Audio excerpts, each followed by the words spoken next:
High Kamiya. আরে তুমি, ভালো হয়েছে তুমি এলে। এসো, এখন বলো কি ব্যাপার। আরে দেখো, আমি তোমাকে কিভাবে বলবো আমি বুঝতে পারছি না। মোহিত বলো না। দেখো, আমি যদি বলি তারপরে তুমি আমার উপরে হাসবে, তখন। মোহিত আমি কিচ্ছু ভাববো না, প্লিজ বলো। দেখো কামিয়া, আমি জানি যে তোমার স্বামীর সঙ্গে তোমার সম্পর্কটা ভালো নেই এখন। ও তোমাকে মারে। আমি চাই না যে তোমার কোনো কষ্ট হোক। আমি তোমাকে খুশিতে রাখতে চাই, তোমার খুব কেয়ার করতে চাই। যদি সত্যি বলো তাহলে আমি তোমাকে ভালোবেসে ফেলেছি। মোহিত একটা কথা বলবো, আমিও তোমায় খুব ভালোবাসি। আমার বর কখনো আমায় ভালোবাসেইনি জানো। আমি তোমার সাথেই থাকতে চাই। I love you. I really love you. I think I love you two.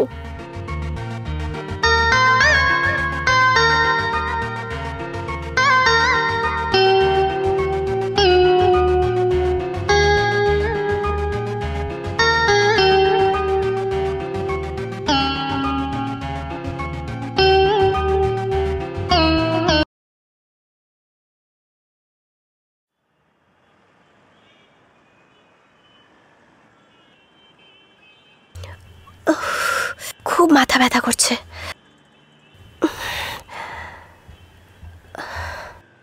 O my god, 7টা বেজে গেছে।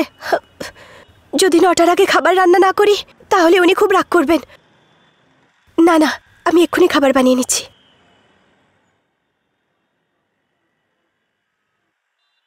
কামিয়া, কামিয়া, আরে লেট হয়ে যাচ্ছে, 9টা বেজে গেছে। অফিস যেতে দেরি হয়ে যাচ্ছে। কামিয়া, আমার কথা শুনতে পাচ্ছ? প্রত্যেক দিন একই নাটক। হ্যাঁ কামিয়া, তুমি কখন টিফিন রেডি করে দেবে? উফ,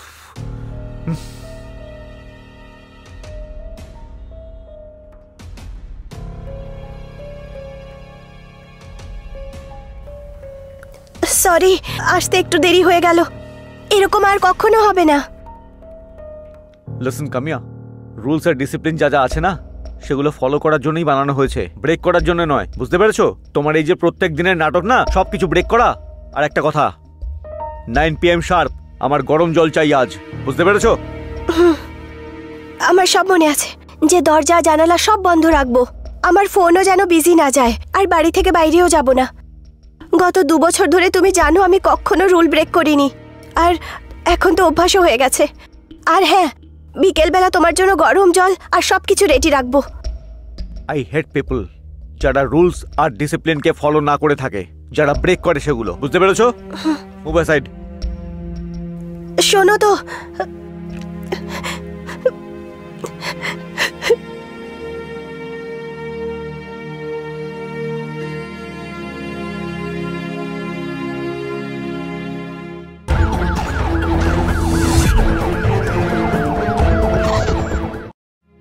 নমস্কার, আমি অভিনব পরশর আরও একবার আপনাদের ক্রাইম সিরিজের এই নতুন এপিসোডে আপনাদের স্বাগত জানাচ্ছি। বন্ধু স্বামী স্ত্রীর সম্পর্কে যে জিনিসটা সব থেকে বেশি প্রয়োজন হয় সেটা হলো বিশ্বাস, অর্থাৎ ট্রাস্ট। কিন্তু কি হবে যদি স্বামী স্ত্রীর সম্পর্কে কোনো বিশ্বাসই না থাকে? কি হতে পারে? স্ত্রী শুধু ভয় পেয়ে সম্পর্ক টিকিয়ে রাখে, ভালোবেসে নয়। বিশ্বাসঘাতকতা শুধু স্ত্রীরাই কি করে? কেন স্বামীরা কি এরকম করে থাকে না? এই সব প্রশ্নের উত্তর পাওয়ার জন্য আসুন দেখা যাক এই কাহিনীকে আজ।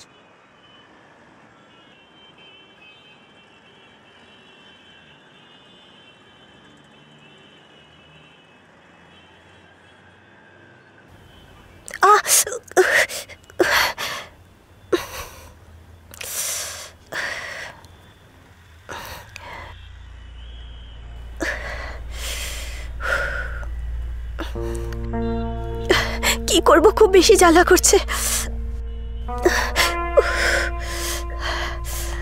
ঘরে তো টিউবও নেই, মেডিকেল স্টোর থেকে আনতে হবে। আমার ফোন কোথায় গেল?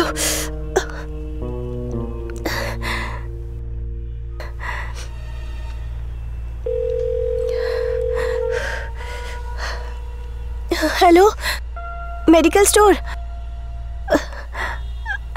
স্যার আমি 301 নম্বর থেকে বলছি, গোপাল বিল্ডিং। আমার হাত পুড়ে গেছে, তো আপনি প্লিজ মেডিসিন পাঠিয়ে দেবেন তাড়াতাড়ি, আর তার সাথে মলমও পাঠিয়ে দিন, খুব আর্জেন্ট আছে। ওকে, থ্যাংক ইউ।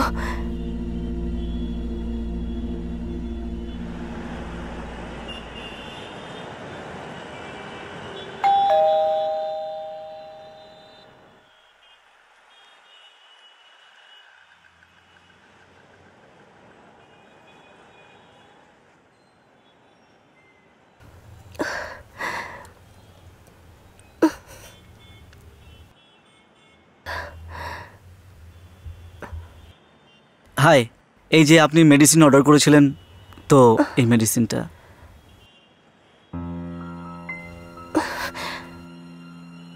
ওয়েট আপ, আমার মনে হয় যে আপনার হাতটা অনেকটা পুড়ে গেছে। আমি ওখানে রেখে দিচ্ছি, আপনি ভেতরে ঢুকুন।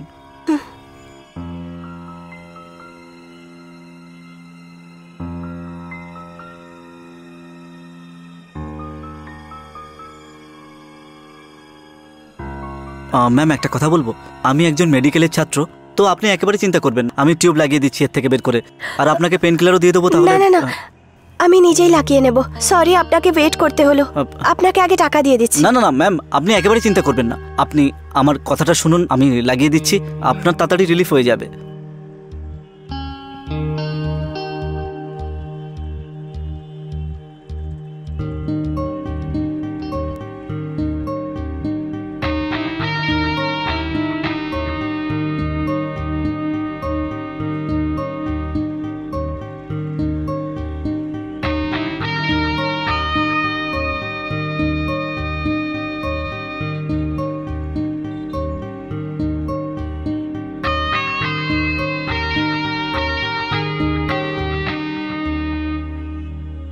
হ্যাঁ, হয়ে গেছে। থ্যাংক ইউ, আমি টাকা নিয়ে আসছি। না না না না, আপনি বসুন, বিশ্রাম করুন, টাকা অন্যদিন এসে নিয়ে যাব, ঠিক আছে? তাহলে আমি আসছি। এমনিতে আমার নাম হলো মোহিত, আমি ওই নিচের মেডিকেল সেন্টারে কাজ করি। আপনার কোনো রকম প্রয়োজন হলে আপনি আমাকে ডাকবেন। ওকে, বাই।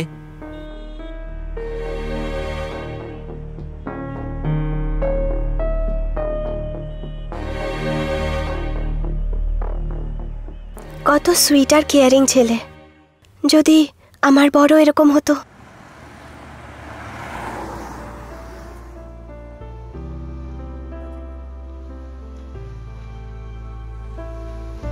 गुम कहीं था तेरे बिना एक परिंदा अंधेरों में जो आ गिरा,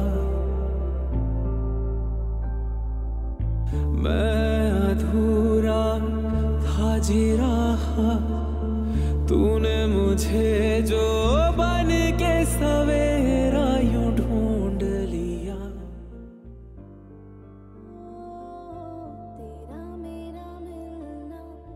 কামিয়া, কামিয়া, কামিয়া!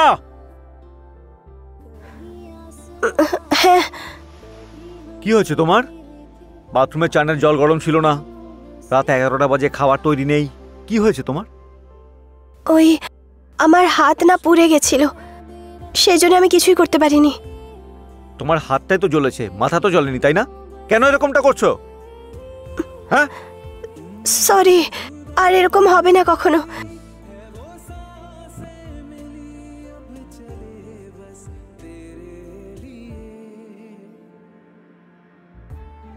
কামিয়া, লিসেন, কাল সকালে আমাকে তাড়াতাড়ি বেরোতে হবে, খুব ইম্পর্টেন্ট মিটিং আছে। ব্রেকফাস্ট যেন রেডি থাকে, কোনো মিস্টেক যেন না হয়, ঠিক আছে? হতে পারে রাতে আমার আসতে অনেক দেরি হবে, বাইরে হয়তো ডিনার করবো, তো কাল রাতে আমার জন্য কিছু রান্না করার দরকার নেই, ওকে? নিজে খেয়ে শুয়ে পড়ো। ঠিক আছে, আমি ডিনার রেডি করছি। দাও।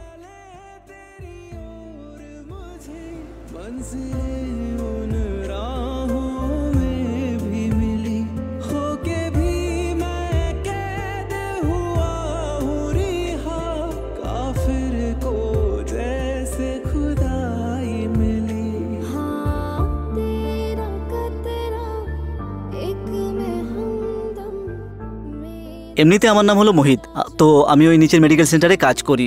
আপনার কোনো রকম প্রয়োজন হলে আপনি আমাকে কল করবেন। Okay, by.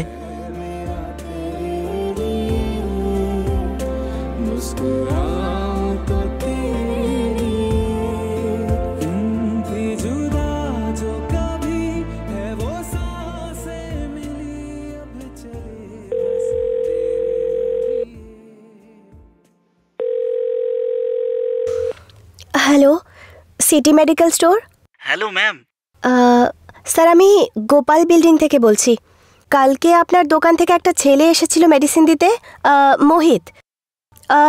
ও আমাকে কালকে মেডিসিন দিয়েছে কিন্তু টাকা নিতে ভুলে গেছে, তো আপনি ওনাকে পাঠিয়ে দেবেন এখানে? অবশ্যই আসবো রোগীর সঙ্গে দেখা করতে। ঠিক আছে sir, thank you.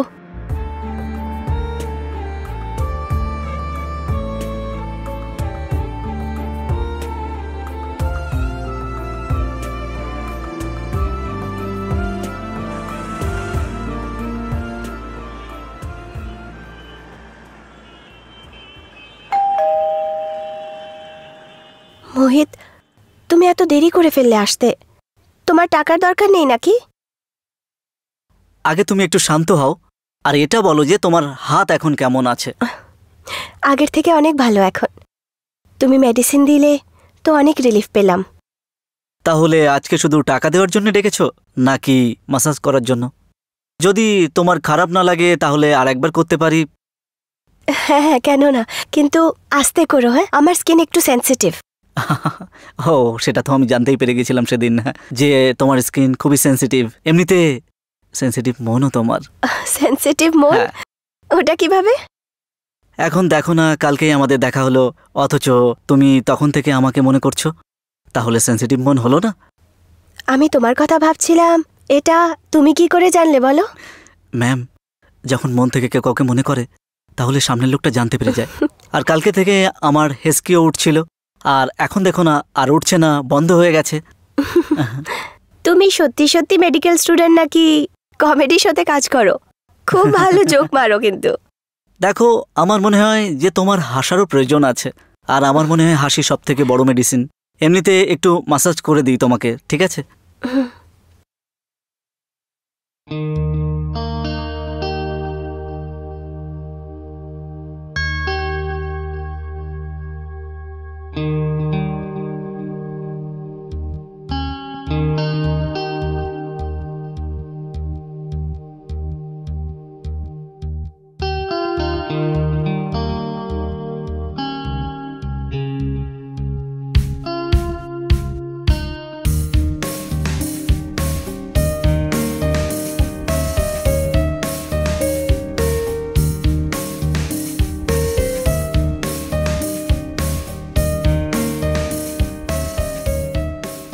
Hello ma'am, তুমি কোথায় হারিয়ে গিয়েছিলে? এমনিতে তুমি যদি জেনে না থাকো তাহলে তোমাকে জানিয়ে দিই, পোড়া গায়ে কিন্তু মাসাজ হয় না। কিন্তু তুমি তো করেছিলে কালকেও আর আজকেও। ওটা তো আমি এমনি করছিলাম যাতে তোমার ভালো লাগে। এমনিতে আমি এখন আমার পার্ট টাইম জবে যাই, না হলে আমাকে বের করে দেবে। নিজের পেশেন্টকে মাসাজ করতে এসে যেও। ওয়েল, তুমি যখন বলছো তাহলে অবশ্যই আসবো রোগীর সঙ্গে দেখা করতে। অবশ্যই আসবো, ঠিক আছে, বাই। বাই।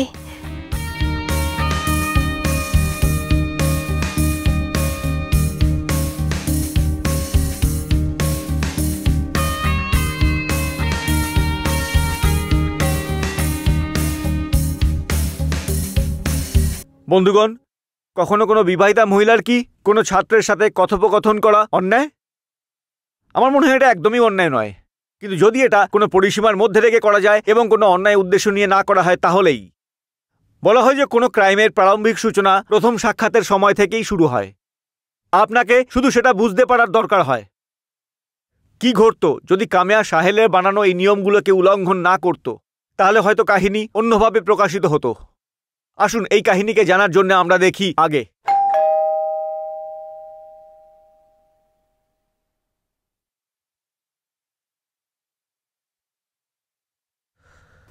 আরে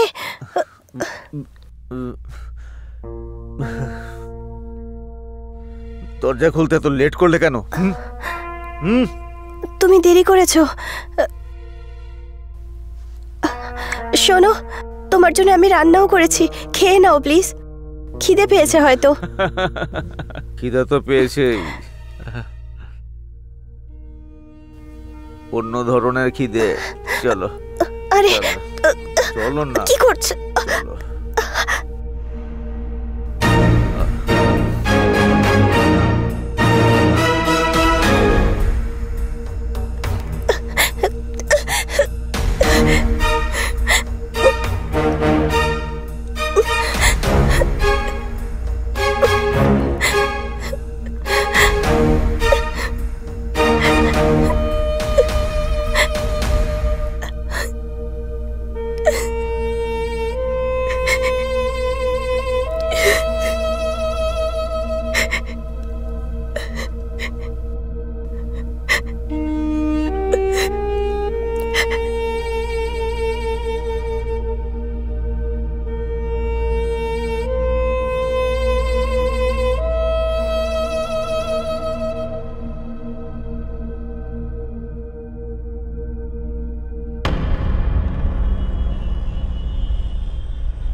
হাই কামিয়া। আরে তুমি, ভালো হয়েছে তুমি এলে। এসো, এখন বলো কি ব্যাপার? আরে দেখো, আমি তোমাকে কিভাবে বলবো আমি বুঝতে পারছি না। মোহিত, বলো না। দেখো, আমি যদি বলি তারপরে তুমি আমার উপরে হাসবে, তখন। মোহিত, আমি কিচ্ছু ভাববো না, প্লিজ বলো। দেখো কামিয়া, আমি জানি যে তোমার স্বামীর সঙ্গে তোমার সম্পর্কটা ভালো নেই এখন। ও তোমাকে মারে। আমি চাই না যে তোমার কোনো কষ্ট হোক। আমি তোমাকে খুশিতে রাখতে চাই, তোমার খুব কেয়ার করতে চাই। যদি সত্যি বলো তাহলে আমি তোমাকে ভালোবেসে ফেলেছি। মোহিত, একটা কথা বলবো? আমিও তোমায় খুব ভালোবাসি।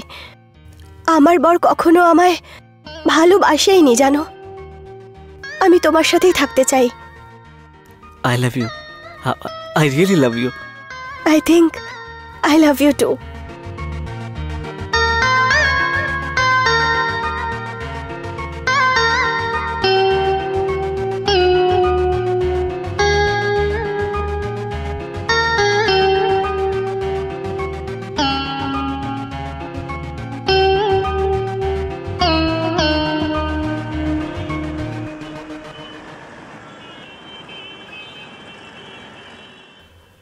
মোহিত, একটা কথা বলবো? আমি এখান থেকে না অনেক দূরে যেতে চাই। অনেক দূর, অনেক দূর, যেখানে কেউ থাকবে না।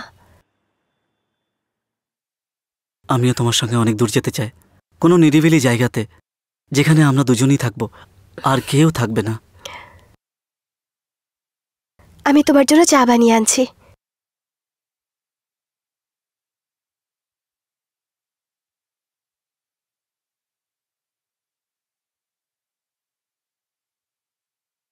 মোহিত, হ্যাঁ, চা।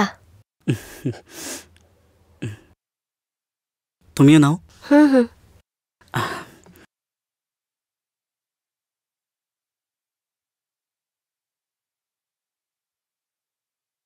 কেমন হয়েছে? চাটা কিন্তু দারুণ হয়েছে।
ঠিক হয়েছে।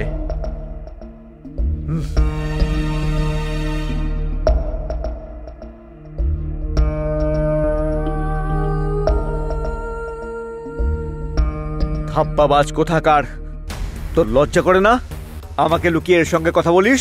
হ্যাঁ, রসের সম্পর্ক বানাতে একটু তো আমাকে ভয় পেতে পারতিস। হ্যাঁ, ও যে তোর ঘায়ে মলম লাগিয়েছে না, সেটা আমি সব জানতাম। দেখেছি আমি, একে লিফটে দেখার পর আমি চিনে ফেলেছিলাম এই লোকটা খুব গোলমেলে।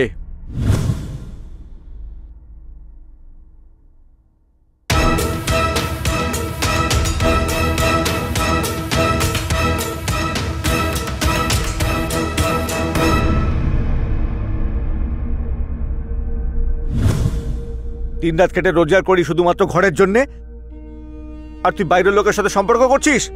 সেই জন্য আমি তোদের দুজনের দুধে বিষ মিশিয়েছিলাম।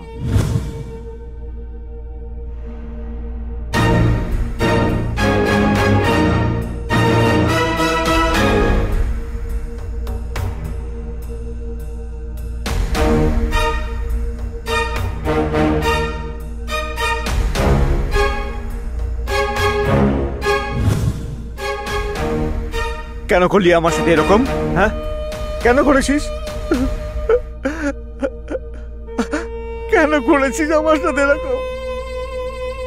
আমি তোর কি ক্ষতি করেছিলাম? কেন আমাকে ধোকা দিলি তুই? কেন বিশ্বাসঘাতকতা করলি? কত ভালোবাসতাম তোকে আমি। হ্যাঁ,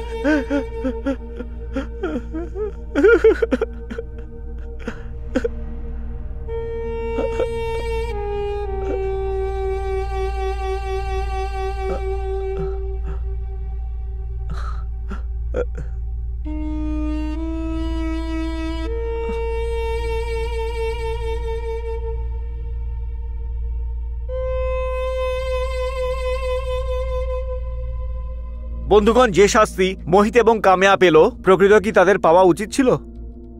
যখন তাদের সম্পর্ক ভালোই ছিল, তাহলে কেন এই ধরনের শাস্তি পেল? বেইমানের আসল শাস্তি তো সাহিলের পাওয়া উচিত ছিল, যে কখনোই তার নিজের স্ত্রীকে সাপোর্ট করেনি। কিন্তু ঘটনার সমাপ্তি কিছু আলাদা হলো। আবারও আপনাদের সঙ্গে দেখা হবে একটা নতুন এপিসোডে, একটা নতুন কাহিনীর সাথে। ততক্ষণের জন্য সুরক্ষিত থাকবেন, সতর্ক থাকবেন। জয় হিন্দ।